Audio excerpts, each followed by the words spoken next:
Pra cá, porque tem gente me esperando lá no Canadá. É isso mesmo. Igor Gadelha está ao vivo com a gente de Calgary, no Canadá. Ele que está esperando a chegada do presidente Lula, que vai participar do encontro do G7, os países mais industrializados do mundo. Oi, Gadelha, seja bem-vindo. Oi, Neila, boa tarde a você, boa tarde a todos que acompanham aqui um Boletim Metrópolis. Um prazer falar com vocês aqui diretamente do Canadá. Ó, aqui atrás de mim, onde eu estou falando, eu estou apontando aqui, esse é o Hotel Fairmont, que é onde o presidente Lula vai ficar hospedado aqui em Calgary, que é a terceira cidade mais populosa do Canadá. Perde para Toronto e para outra cidade, que eu não estou me lembrando nesse exato momento, mas é a terceira cidade mais populosa do Canadá, com cerca de 1,4 milhão de habitantes. O presidente Lula, ele embarcou por volta das 9 horas da manhã, o avião dele decolou de Brasília, aqui a Calgary. Agora há pouco, Lula fez uma escala na Jamaica, uma escala de abastecimento, ele está viajando no chamado Aerolula, então não tinha autonomia direta para ir de Brasília até aqui Calgary, então ele fez uma escala agora há pouco lá na Jamaica, para poder abastecer, e da Jamaica até Calgary são mais 6 horas de viagem. A previsão é de que Lula chegue aqui a Calgary por volta das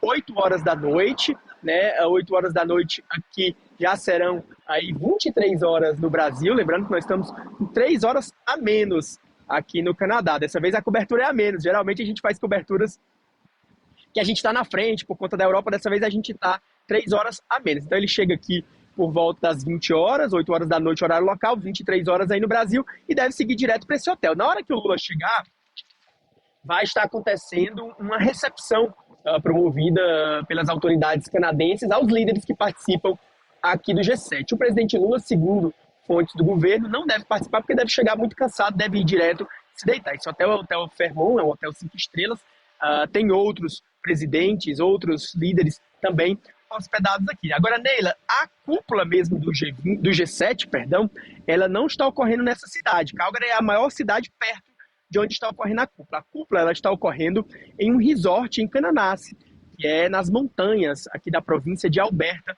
no Canadá. O presidente Lula amanhã vai se dirigir até lá, Canandaigua, a gente também vai. O presidente Lula deve fazer esse trajeto aí de helicóptero, são cerca de 100 quilômetros que separam aqui a cidade de Calgary até lá, Canandaigua, que é quando o Lula vai participar da cúpula do G7. Ele está previsto, os 2 primeiros dias da cúpula do G7, tradicionalmente, eles são apenas para os 7 países membros do G7.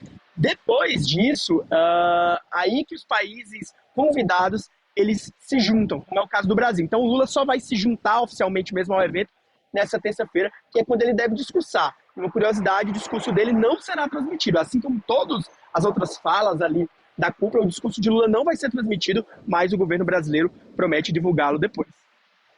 Gadelha, qual o assunto principal da reunião do G7 esse ano? Lembrando que a reunião do G7 acontece num momento importante, um momento global importante, um momento de guerra entre Irã e Israel. E como é que Irã e Israel vai ser abordado, esse assunto de guerra vai ser abordado na reunião do G7?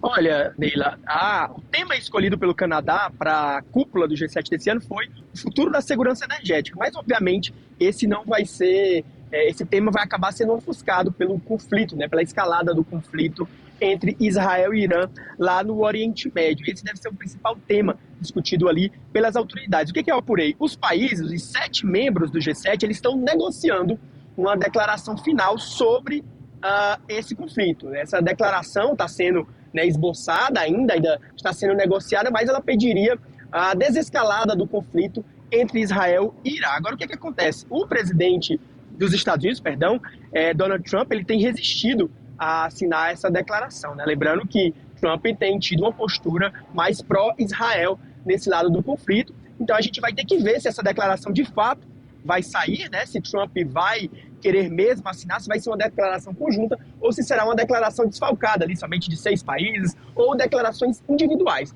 O presidente Lula participa como convidado da cúpula, por isso o Brasil não deve assinar qualquer declaração, não por ser Lula ou por ser o Brasil, mas porque tradicionalmente o G7 está completando 50 anos esse ano e nas últimas reuniões, tradicionalmente, somente os 7 países membros eles eles assinam essa declaração final. O presidente Lula, ele deve fazer em sua fala, condenar o conflito entre Israel e Irã, e também deve aproveitar, segundo fontes do Palácio do Planalto, Neila, para fazer um convite aos líderes presentes aqui na cúpula do G7 para que participem da COP30, que é a cúpula do clima, que acontecerá em novembro em Belém do Pará. O presidente Lula, como a gente vem contando, vem se esforçando pessoalmente, né, convidando pessoalmente os chefes para se fazerem presente na cúpula, né, para evitar que a cúpula, a COP30 seja esvaziada. Ele tem ali se empenhado pessoalmente para convidar os líderes. Inclusive, ele já chegou a dizer que se o Trump não confirmar,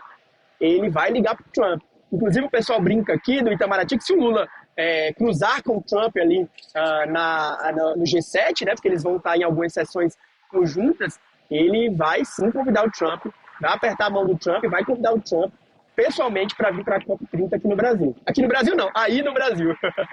Apertar a mão do Trump e puxar pelo braço. Não, sem dúvida, né? Não há, Neila, por hora nenhuma reunião bilateral ali, aquela reuniãozinha só os dois entre Lula e Trump. Agora o Lula deve ter outras 3 reuniões bilaterais ali durante a programação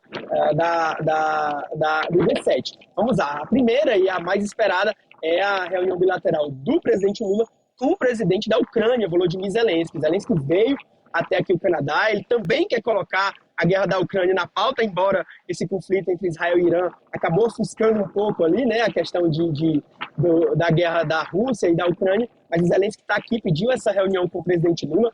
O Zelensky também pediu uma reunião com o Donald Trump para conversar sobre o conflito, né? É importante para ele, porque são esses países ali, ele tem buscado a ajuda desses países no conflito. Então, o Lula também deve ter um encontro com o primeiro-ministro do Canadá, Mark Carney, que é o anfitrião aqui do evento, e também com o novo chanceler da Alemanha. Lula com o Volodymyr Zelensky está confirmada? Olha, Neila, o presidente Lula, vamos lá, vamos explicar. O Zelensky pediu a reunião e o presidente Lula aceitou. Agora, o que as fontes do Itamaraty e do Palácio do Planalto lembram? Que essas reuniões, elas dependem de encaixe ali na programação do G7. Por exemplo, quando teve o G7 no Japão, em 2023, estava prevista uma reunião entre o Lula e Zelensky, mas acabou que houve um conflito de agenda dos dois. Então, à disposição do Zelensky, que pediu a reunião, o presidente Lula topou se reunir, agora estão fechando ali a diplomacia dos dois países, estão fechando os detalhes de quando essa reunião deve acontecer, mas o presidente Lula, ele respondeu positivamente ao convite para uma conversa bilateral com o Zelensky. Gadelha, para a gente terminar, vamos falar de novo de Donald Trump, porque Donald Trump acabou criando conflitos com o Canadá desde o início desse mandato dele, desde janeiro, que não foram engolidos pelos líderes canadenses. Como é que vai ser essa recepção de Donald Trump no país vizinho? Já não foi muito calorosa, viu, Neila? Ele chegou no domingo aqui ao Canadá, a Calgary, né? Pousou, o Air Force One pousou em Calgary, no Canadá, numa parte privada ali do aeroporto, assim como também o presidente Lula vai pousar numa parte privada, e seguiu direto ali para o hotel dele. Agora, ontem aqui, até se vocês tiverem os vídeos aqui, a população canadense foi às ruas de Calgary para protestar contra Trump. Ontem a gente flagrou ali algumas manifestações contra o presidente dos Estados Unidos em frente à prefeitura de Calgary aqui. Não sei se vocês têm um vídeo aí para soltar, se tiverem podem soltar. Bom, a gente não tem, mas a gente vai procurar, e assim que a gente rodar um VT, depois a gente eu te mandei, Neila, eu te mandei esse vídeo, é um vídeo curtinho de 30 segundos, está no nosso YouTube aí do Metrópolis. Assim, aqui tá tendo manifestação de tudo, sabe, Neila? Muita gente também se manifestando em defesa do meio ambiente, algumas pessoas se manifestando em defesa, né, de comunidades da África que estão sofrendo genocídio. Então as pessoas aproveitam, né, a presença dos líderes mundiais, a presença da imprensa mundial para tentar ali fazer as suas manifestações sobre as suas pautas. E você sai de Calgary para as montanhas quando, senhor Gadelha? Amanhã, viu, Neila? Nós vamos passar o dia amanhã nas montanhas. A gente vai ter que sair bem cedo, porque existe todo um protocolo de segurança. Como o presidente dos Estados Unidos está participando do evento, o serviço secreto americano ele é muito criterioso e muito exigente. Então a gente vai ter que sair de madrugada. Nós vamos para as montanhas, a cerca de 100 quilômetros daqui, e vamos passar lá o dia, né? O Lula já deve voltar amanhã mesmo, tá? Ele vai passar cerca de 24 horas aqui no Canadá. Ele chega hoje por volta das 8 horas da noite, perdão, o mosquito aqui, essas coisas acontecem ao vivo, mas ele chega por volta das 8 horas da noite, dorme em Calgary, amanhã vai lá para as montanhas e lá das montanhas mesmo já volta para o Brasil. A previsão é de que ele chegue na quarta-feira já aí no Brasil. Então amanhã a gente te espera das montanhas diretamente. Então, como chama? Cananás? Cananás é uma região onde tem um resort, é bem famosa aqui, porque tem vários resorts lá, né? Vai acontecer dentro de um resort. Muita gente pergunta, porque o G7 costuma acontecer isso. No ano passado aconteceu em um resort no litoral da Itália. Lá no Japão também aconteceu em Hiroshima, numa coisa mais reservada. Que a ideia dos líderes do G7 é sempre realizar esses eventos em espaços mais fechados, em espaços mais reservados. Tá, e vocês estão vendo agora há pouco ali, passou o protesto do Trump ali também. Tem um de 30 segundos só com os protestos também, se vocês quiserem. Eu vou pedir para eles procurarem e eu me despeço de vocês e despeço já dizendo até logo, até amanhã. Até amanhã, Neila, contem comigo. Obrigada, tchau, tchau.